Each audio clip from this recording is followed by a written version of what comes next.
Jama'a assalamu alaikum. Sunana SP Abdullahi Haruna Kiyawa, jami'in hulɗa da jama'a na rundunar sandan jihar Kano.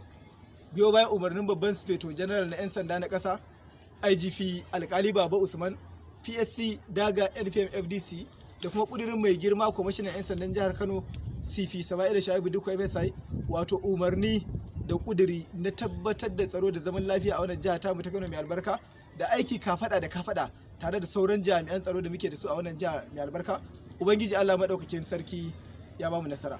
Nan wurin da kuke gani guri ne mai sunan kwanar 'yan Ghana, wato unguwar Shirin Murtala a ƙaramar hukumar Nasarawa a nan Kano.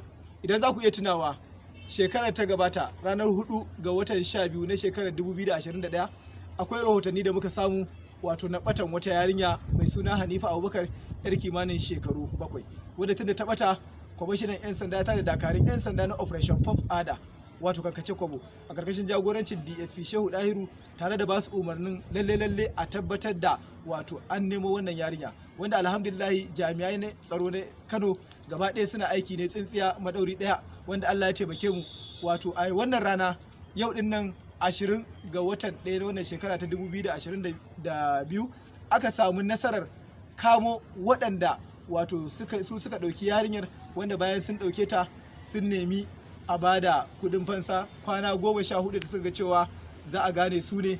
Ɗaya ma a ciki abin iko Allah wai malaminta ne, to gashi dai tare da taimakon wato jami'anmu na farin kaya wato DSS aka samu nasarar kama su, wanda ga su dai za ku ji daga bakin su irin abubuwan da suka yi. Amma kafin nan, tun da gashi ya ba mu bayanai, za mu je matso kusa ya ba mu bayanai, sannan mu je inda suka birne yarinyar a cikin gidansa a tono ta, wanda dama ga likitocinmu da 'yan sanda da kwamishinan 'yan sanda turo. A matso gaba, me sunanka? Abdulmalik Muhammad Tanko. Na'am? Abdulmalik Muhammad Tanko. Shekarunka nawa? 34. A ina kake da zama? Unguwar Tudun Murtala. To ba mu labari a takaice, me tsakaninka da yarinyar nan Hanifa? A takaice ɗaliba ta ce a makarantar Noble Kids Comprehensive College da take kwanar Dakata. Me ya faru da ita wannan ranar? So abin da ya faru dai shine akwai wannan bawan Allah da yake nan bayana, da kuma wata wai ita Fatima, wanda na kawo musu tunanin cewar su zo su ɗauko wannan yarinya, da nufin cewar mahaifiyarta ce ta ce ɗauke ta za ta nemi kuɗi a wurin mahaifinta. Wannan ƙarya ne musu kenan. Suka aminta da hakan, suka je ƙoƙarin ɗaukanta, ba su kai ga nasara ba don ba ta yarda bi su ba a keke napep kenan. Daga baya da na ga abin ba zai yiwu ba, sai ni na je na ɗauke ta a keke napep ɗin bayan ta dawo daga Islamiyya. Idan aka kai ta?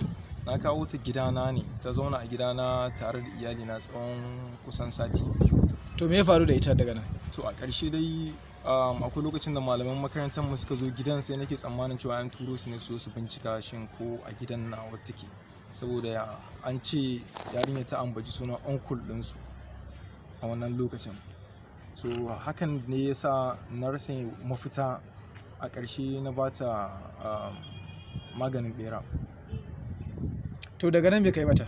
Sai shi wannan bawan Allah da yake nan bayana, sai na zo na same shi na ce ya zo ya haƙa rami. Wannan ramin da zai haƙa ɗin an binne ta? An binne ta. Nawa ka nema kuɗin fansa a wurin iyaye? Ina mun naira miliyan 6. Wa ka kira a ciki? To nan ba ce dai wacce dama suka taɓa bari a makaranta, amma mace ce ta ɗauka. To tsawon wanda lokaci ka san yarinyar? Kusan watanni 6 zan ce, tam 2 dai kenan, ko ana 3 yanzu haka. Yanzu wa ya kashe yarinyar? Yanzu a takaice ni ne kenan. Waye garkuwa da ita? Ni ne kenan. A ina ka ajiye ta?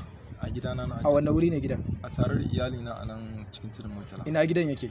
Ba a nan bane. To nan gurin da ka kama? Nan makaranta ce, inda ɗaya daga cikin makarantar mu ce, inda ana aka binne ta. Yaushe ka binne ta? Kusan kamar 20 ga wata nake cututu, ba zan iya tuna specific date. Waye ya binne ta? Ni na binne ta. To yanzu za ka iya nuna mana wurin da ka binne ta? Insha Allah. To dan ja baya, kai matso kafin mu je. Kai me sunanka? Sunana Hashim Isiyaku. Shekarunka nawa? Shekara ta 30. A ina kake da zama? A nan Tudun Murtala. To ka ji abin da ya faɗa? Ya kuke da shi? Abokina ne. Kusan tsawon lokaci. Kai me kai a cikin wannan harka gaba daya? Tsakani da Allah, ni abin da ya kira ni ya ce mun akwai makocinsu